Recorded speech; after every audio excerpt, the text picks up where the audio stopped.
Hello, my good viewers. Happy New Year 2026. We know we have had a long year of 2025, and I believe it's not too late for me to say a Happy New Year 2026. My name is Videlis Njoki, and this is my sign-in. Welcome to the voice show for this year. I know it has been long before we had the show, but we are back like we have never left. We know that the voice show has been sharing inspiring stories, educative stories through our platform. And I believe this year will be better. We'll continue to share impactful stories and we are going to create a positive impact. So, welcome to the voice show. And before we continue, first, I want to appreciate all my viewers for the continued support that you have granted us as the Science TV fraternity and as the voice show, even for our guests who have always honored our invite to come and be interviewed by us, even for sharing and commenting on all our social media platform. We thank you because without you, we could not be creating the positive impact. I want today we discuss about the previous results that were released for KPSEA. We had results for KPSEA and also the KCSE results after a very long holiday that we had back in 2025.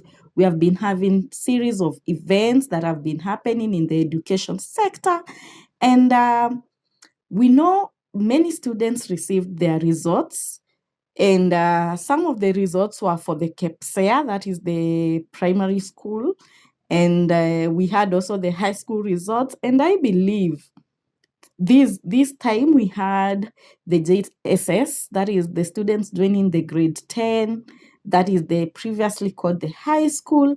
And I believe that after the results were out, we had happy times for some parents and some sad moments for some parents and also the students, because the students had worked very hard in KPSEA, in the primary school education, and they are expected to join the grade 10. And I want to share I just want to tell you, whatever you got, whether it has been a happy moment or a sad moment, whether you did not perform as expected, do not worry, because I believe we all have mixed reactions and mixed emotions, because this is not the end. Whether you did not perform very well, do not give up, do not feel like you do not have the value that is needed in this life, because whatever you got, the results, the grades that you got, it's not the end of life. You can change your future. You can work towards a better future. If you did well in primary school or you did not perform very well in primary school, once you join the junior school, you can perform better and it can define your future. So whatever the grade that you acquired. So you need just to decide on how to work extra hard to better yourself. So for now, we all know after the results and after getting the performance of its students, most of the students were supposed to join the high school. The parents were happy. Some were feeling like, now what am I going to do with my child? I believe each parent or each guardian had a different reaction on whatever their children got. But I want to share one scenario or one case that happened of one boy who performed very well. He did very well in his exams, and it happened to be called at Lenana High School. And the parents were so much excited. The boy was quite excited because the boy was supposed to be admitted at Lenana High School. He received his admission letter. He The parents really supported him.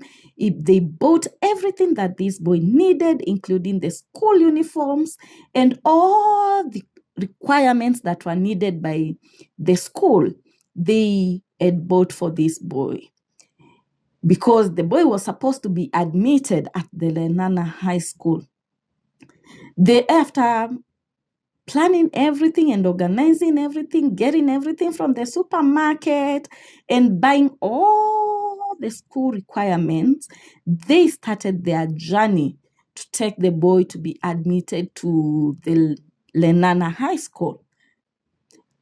And the parents were super excited. This is my child. The child has performed very well.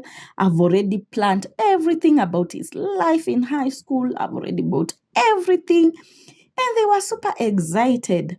And when they got to the school, they found the staff were there. Everybody was there. The school administration was there. But unfortunately, they met a shocking scenario. They were told, we cannot admit your child in this school. And then the parents were so much concerned and shocked. They asked the school administration, why wouldn't you admit my child? And they said, because just go home, because you cannot admit your child. The parents tried to their best. They felt so much frustrated. The boy was just standing there crying because he had really worked hard in primary school and he knew that he's going to join one of the best schools. But you see, the feedback that they got from the school was, we cannot admit your child because the school is not inclusive of persons with disability. We do not have accessibility for you. And the parents were quite disappointed because they had already bought the school uniforms, the books, they had bought all the requirements that they had been requested by the school to buy. So the parents were like asking, where do we go from now? It was quite a sad moment and a very frustrating moment for the child and also the parents because they didn't have anywhere else to go because this was a good school that this child had already gotten. So many emerging questions came and the parents were like, yes, I've worked hard. This child has worked hard and I cannot make any other decision for my child. And now my future has already started getting so many barriers. So this means after getting everything that you want in life, there are always some barriers that come up ahead. Many times in life, that is what happens. For you to achieve the success that you need, you will encounter so many barriers in this life. And we know education is for everyone. There should not be any barriers experienced. And our Constitution of Kenya is very clear. It talks about the rights to education, whatever the case, whatever the disability, whatever the background they're coming from, whether rich or poor, all children must access education because that is in our Constitution and it's very clear. So imagine a scenario where this child had already, they had the metal boxes and now they have to carry their boxes back home. The parents felt this was not enough. So we must involve other people through the social media. So the parents made a post on social media asking some questions about why their child had to be denied. Is this not a type of discrimination? Is this not a child like any other child? Is this child being discriminated because of their disability? And there was a very heated debate online. Some people said, no, sometimes some schools cannot accommodate this child because the school is not accessible for children with disability. But the system really needs to be clear about children with disability, about accessibility for everyone. These are some of the hot debates that proceeded on the social media.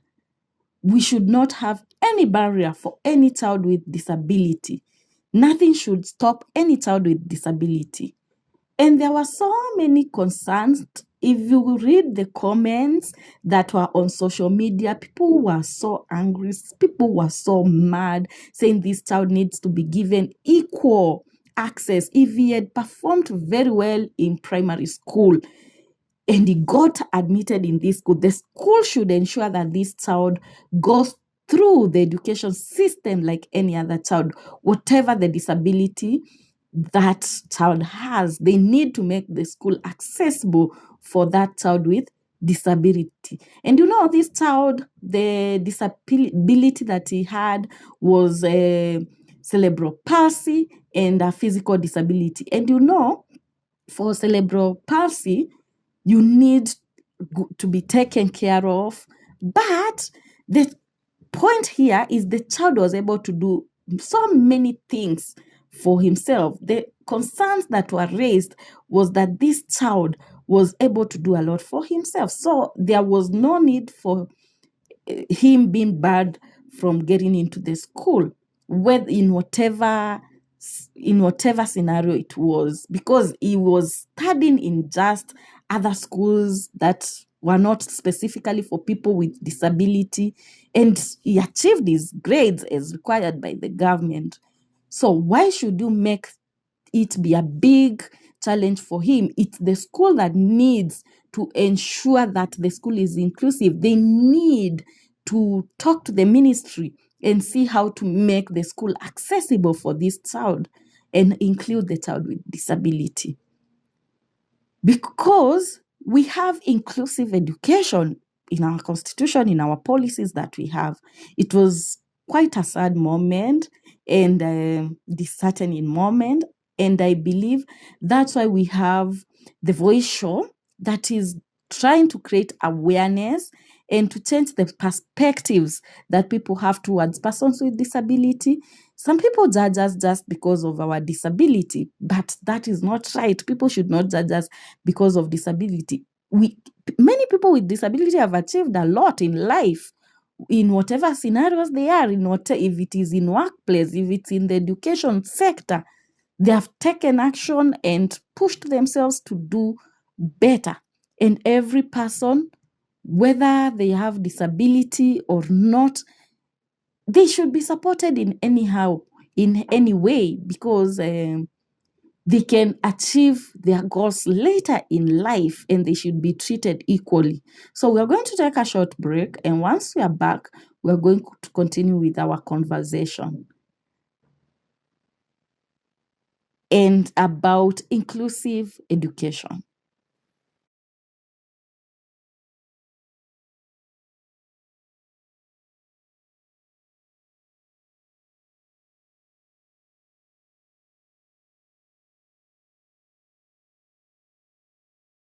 Welcome back. Let's continue with our conversation. Our conversation today was about how exclusive education is affecting children with disability. We need to make it inclusive education and not exclusive education. So let's continue before we continue with our conversation, remember the Voice Show always airs on Friday at 7:30 p.m. to 8 p.m. every Friday. We also have a repeat every Sunday at the same time, 7:30 p.m. to 8:30 p.m. You can also catch us on our YouTube channel. And I want to appreciate each and every person who has offered continued support. You are our members of our family. Continue commenting, continue sharing our shows, and you're going to learn more from it. And don't forget also to subscribe, because we'll be having so many inspiring stories. And if you'd like to share your story, feel free to connect with me through all my social media platforms. We have Instagram, TikTok, Facebook, and my official names are Videlis Njoki in all those platforms. So you can send me a message so that we can connect, and I'll be very willing to host you.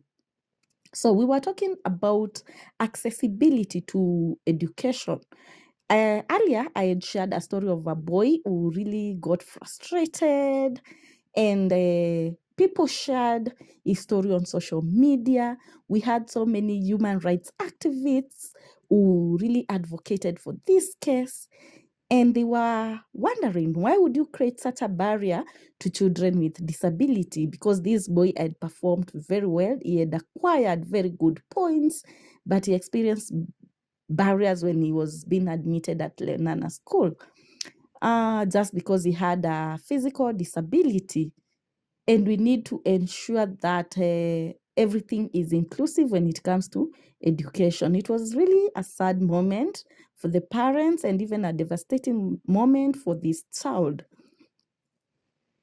It was really disappointing because you can see the parents were asking, now what next? Where do they get even another school fees to admit this boy to a new school? The parents had already bought all the requirements that were needed in the school because the boy had really succeeded in his education. And after a lot of consultation, and after a lot of this content being shared on social media, people involved National Council for Persons with Disability. And currently we have a new CEO whose name is Dr. Munene. He's the new CEO for the National Council for Persons with Disability.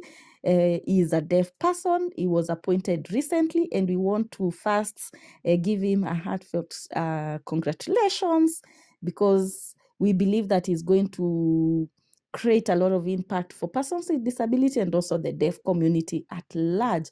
So when the National Council for Persons with Disability were included, all involved in this case, including the Ministry of Education and the school, they sat down to deliberate on this case, and they had to look for a way forward. And what they decided is to transfer this boy to another school.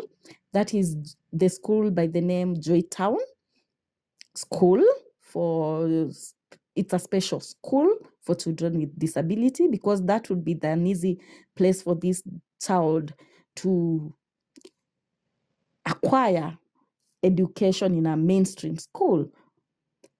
And I don't know what happened her father, but I think the ministry supported the family in this transferring. And I believe that they had to support him in acquiring new school uniforms.